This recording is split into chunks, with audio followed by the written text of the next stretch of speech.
A lot of this isn't going to make sense to you, and I'm sorry about that. I'm just going to start at the beginning, with the house.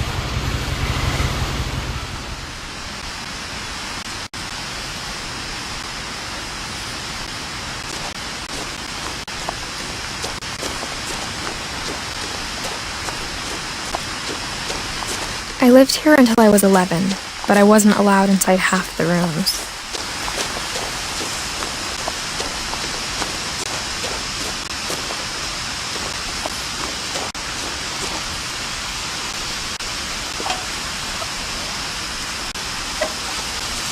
Inside the mailbox were bills from 7 years ago, marked urgent, open immediately.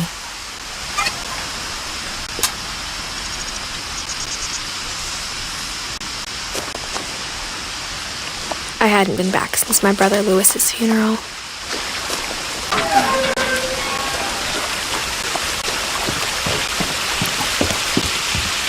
In her will, my mother left me a key, but didn't tell me what it unlocked. Maybe she thought I'd know. Or she thought that the mystery would be enough to bring me back.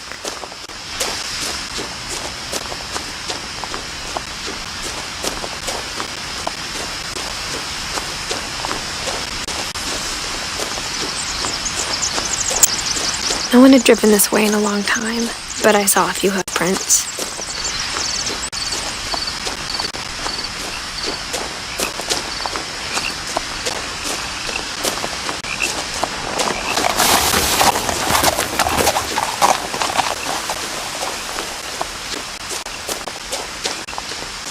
The truth is, even after I inherited the house, I never thought I'd come back to it. But now I had questions about my family that only the house knew the answers to.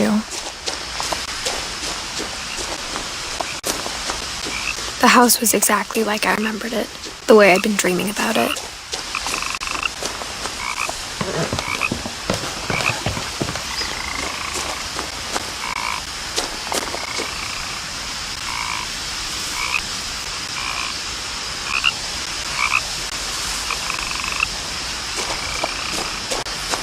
As a child, the house made me uncomfortable in a way I couldn't put into words.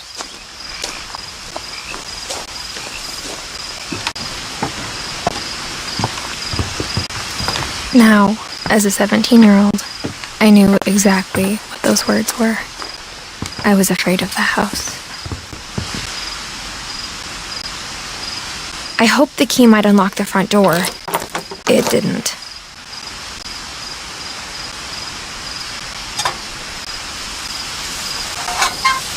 Looking in, I felt like the house itself had been waiting for me.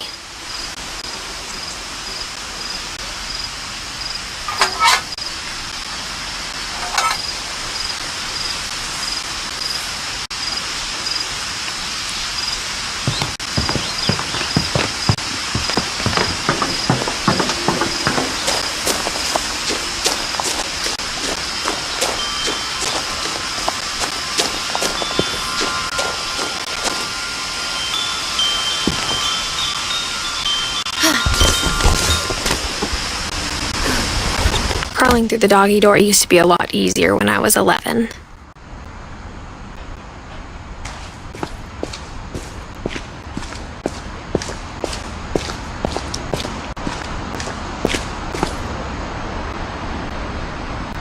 The power had been turned off the night we left.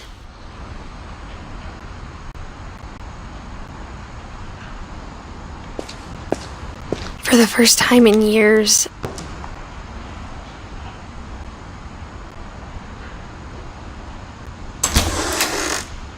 I felt like I was home. But instead of a family, there were just memories of one. Like how after Lewis started working at the cannery, we all got sick of eating salmon. Except our cat, Molly.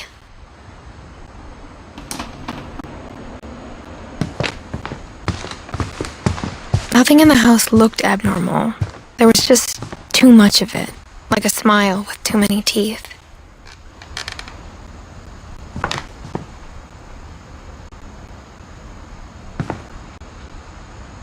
Mom always told me to stay out of the basement, so I wasn't too surprised when the key didn't fit.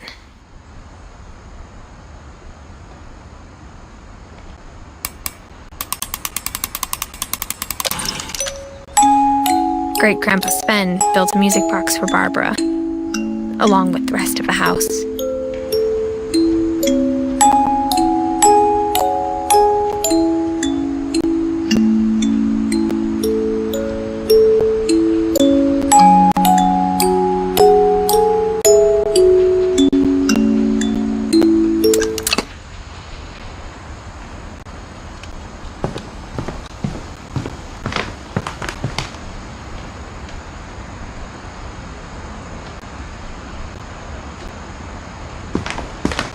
The table was still a wreck from the night we left.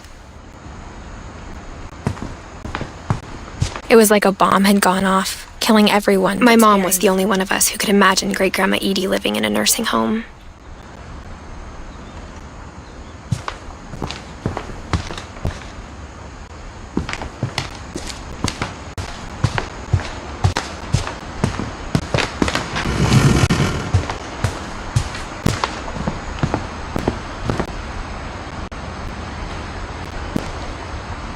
After Milton disappeared, Mom sealed up all the bedrooms.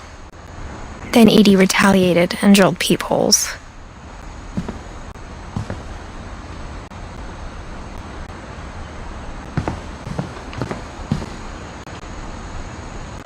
I spent a lot of time playing in Great Uncle Walter's room.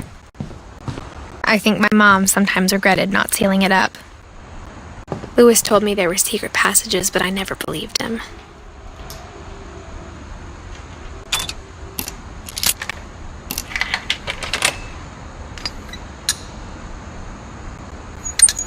Turns out, my mom was really good at keeping secrets. Now it was time to find out what my mom had been afraid of.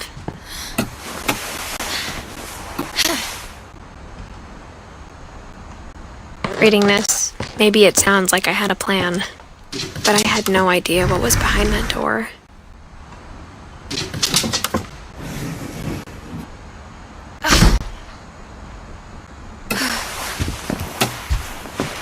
Just like I had no idea where all this was gonna lead.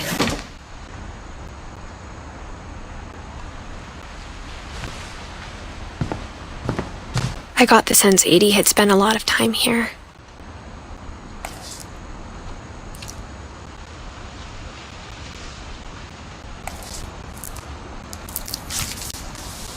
December 13th, 1947.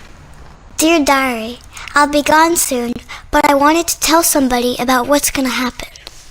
It started when Mom sent me to bed without dinner. I woke up and I was starving, so I looked around for something to eat.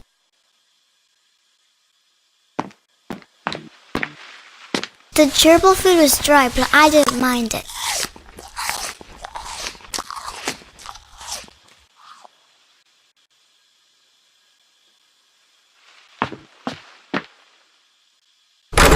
Mom, can I come out now? Sweetheart, it's late. Go to sleep.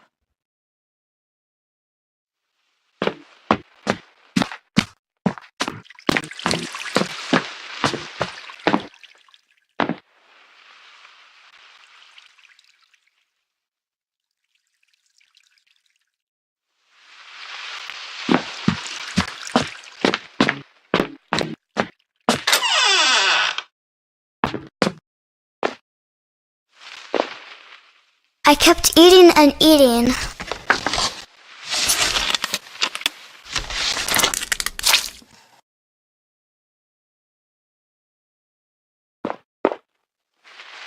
I ate a lot of things that night.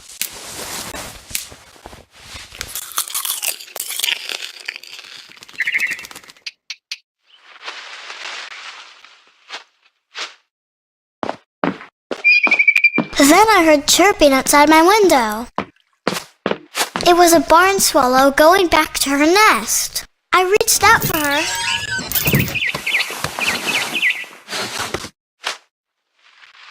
And suddenly,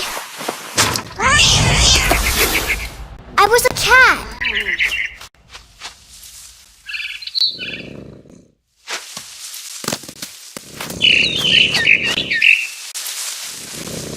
I tried to be quiet, but the bird was really scared.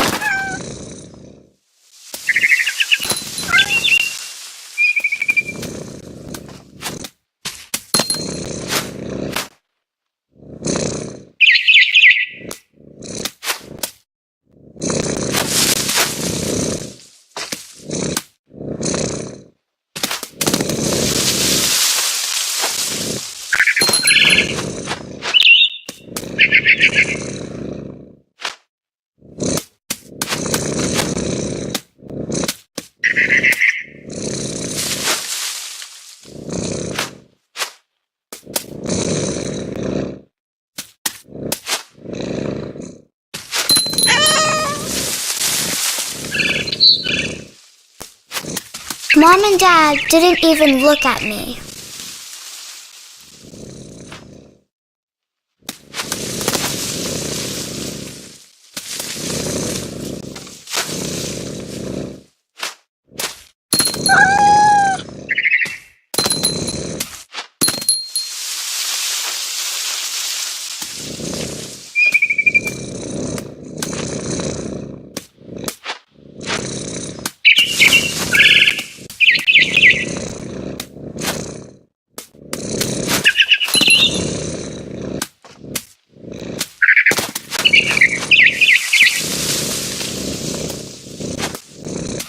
I jumped and I almost got her.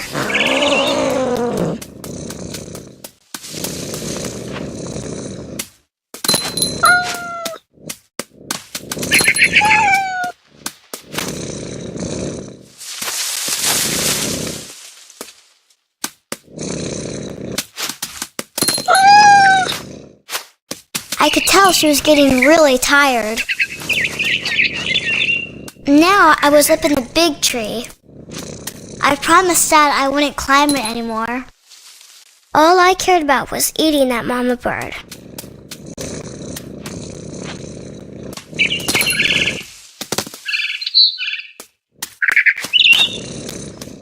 I gobbled her up. And suddenly, I was an owl. First, all I heard was the wind. Then I heard little teeth nibbling in the grass.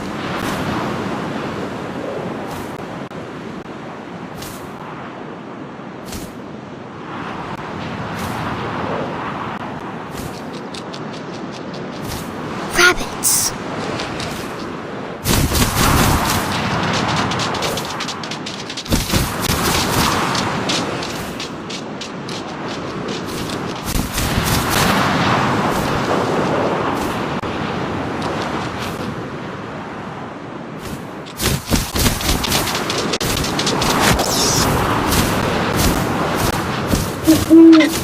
I imagined his face looking up and seeing mine through my talons. I swallowed him up, and I didn't chew one bit. Then I flew off to find something bigger.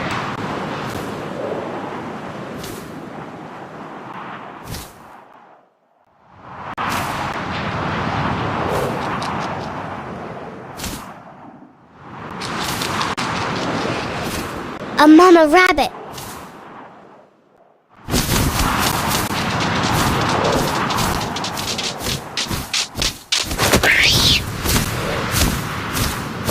She was almost too big to carry.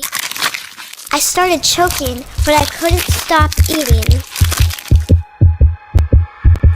And suddenly, I was a shark.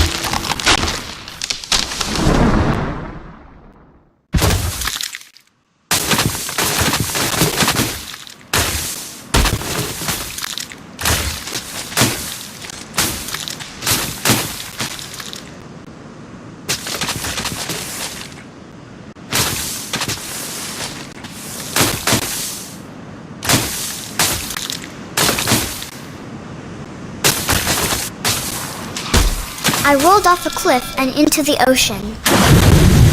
Now, I was hungrier than ever.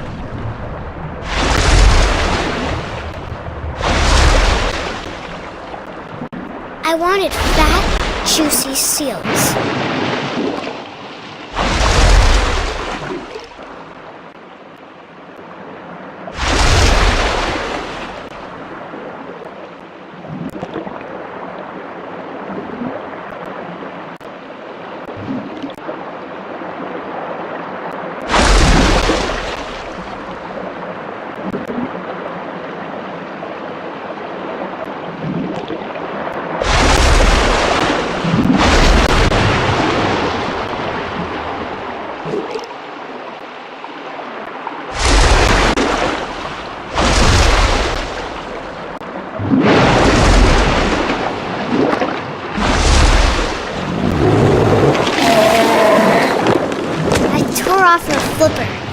tasted really good.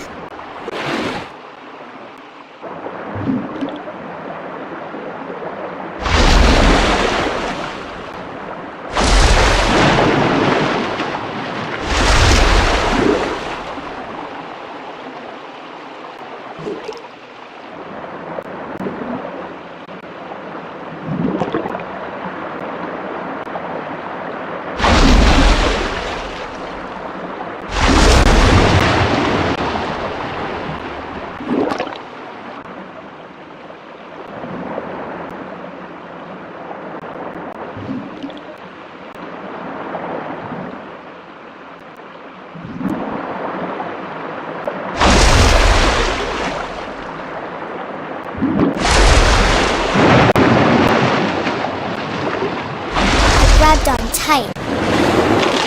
When I was so hungry, I jumped out of the water.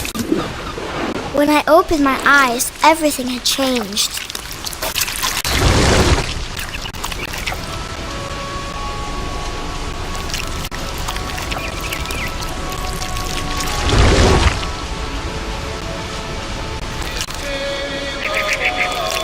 Now I was a monster, and I smelled people everywhere.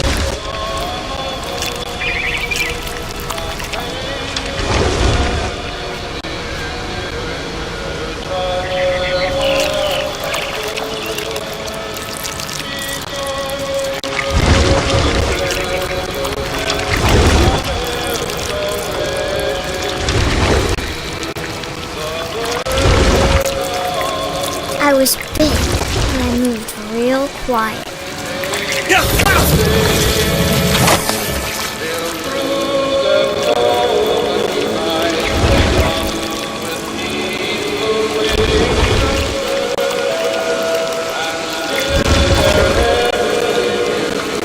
I wanted to stop, but also I didn't.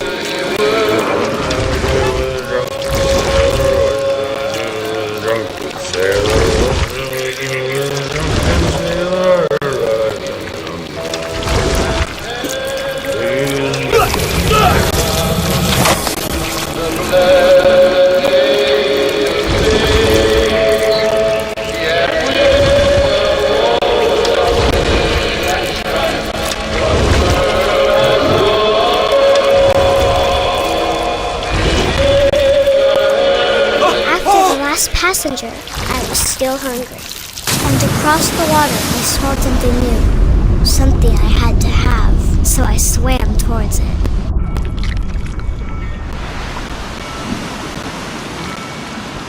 I slithered onto the sand, and the good smell went into an old pipe.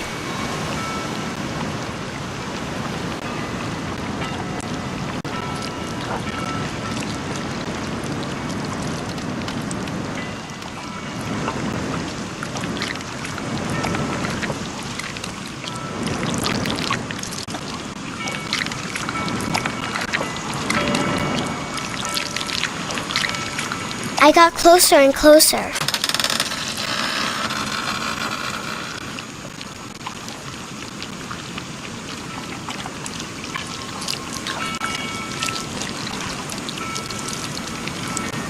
All of my stomach started growling.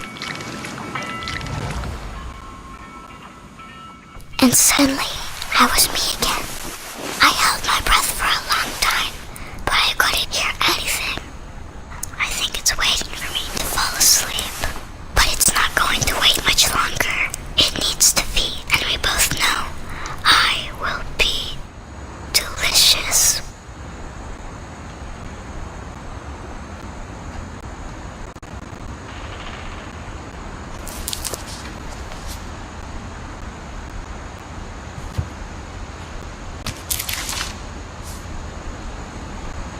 I'm not sure if I believed all of that, but I'm sure Edie would have.